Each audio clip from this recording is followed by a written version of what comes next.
Tes, baik, Assalamualaikum warahmatullahi wabarakatuh. Perkenalkan, saya Timo Alfarizi dari kelas malam A, ingin mempresentasikan tentang praktikum modul ketiga ini, gitu ya. Yang dimana dalam modul ini ada 3 kali percobaan atau 3 buah percobaan yang akan dibuktikan atau yang akan dipresentasikan.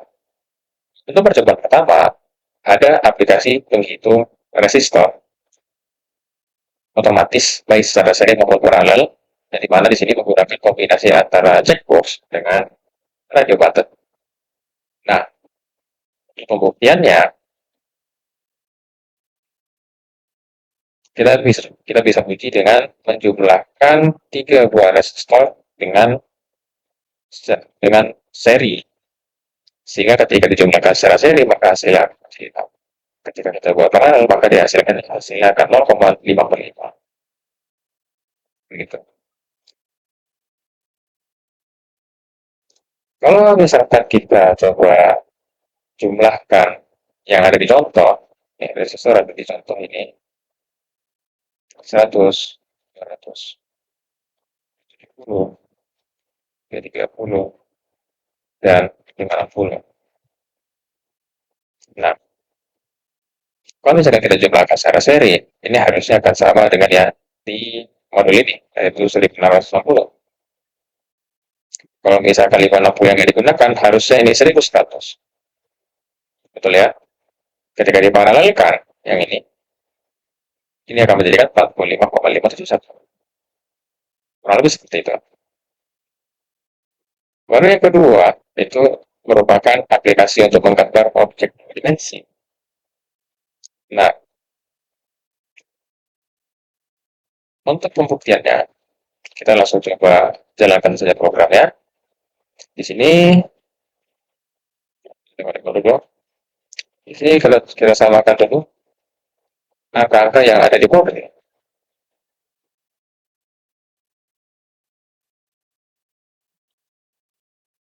Oke, kita gambar dulu garisnya. Dalam garis ini ada 2 buah titik, yang dimana yang pertama titik 1 dan titik kedua, sehingga ada yang namanya X1 Y1 dan X2 dan Y2. X1 dan Y1 itu melambangkan titik yang berada pada kiri atas panel. Ya, titik kiri atas yang ini. Baru yang X2 itu menunjukkan X2 dan Y2 itu menunjukkan titik yang berada di sebelah kanan sini ya. Saya lingkari ini. Jadi kalau misalkan kita mau uji programnya, kalau misalkan saya ganti Y2-nya dengan 200, maka dia harusnya turun ke bawah ya. Nah, di sini kelihatan gitu ya. Nah, kalau misalkan saya coba bikin persegi juga, ini pertama berhasil. Sehingga ketika misalkan saya bikin di sini 100 dan di sini juga 100, maka hasilnya dia akan pindah ke sini.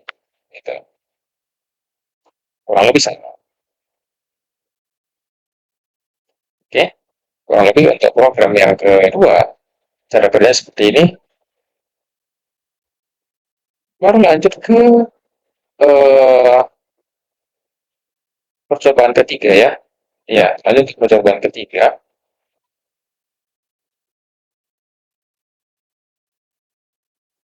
Itu menampilkan data data acak ya gitu ya, untuk menampilkan data random. Yang mana data random ini ditampilkan ke panel sehingga akan terlihat seperti apa namanya, data pada grafik ini ya, grafik yang di bawah nih. Jadi dari data random ini itu digambarkan grafik dan titik-titik seperti di panel, grafik diskrit gitu ya. Kalau misalkan kita coba uji programnya nomor 3,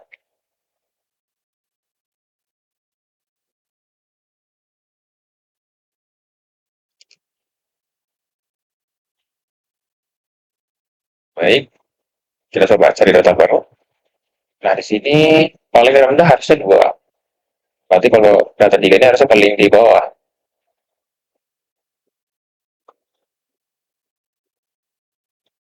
Nah, di sini data pertama paling tinggi, data kedua itu 45, gitu ya.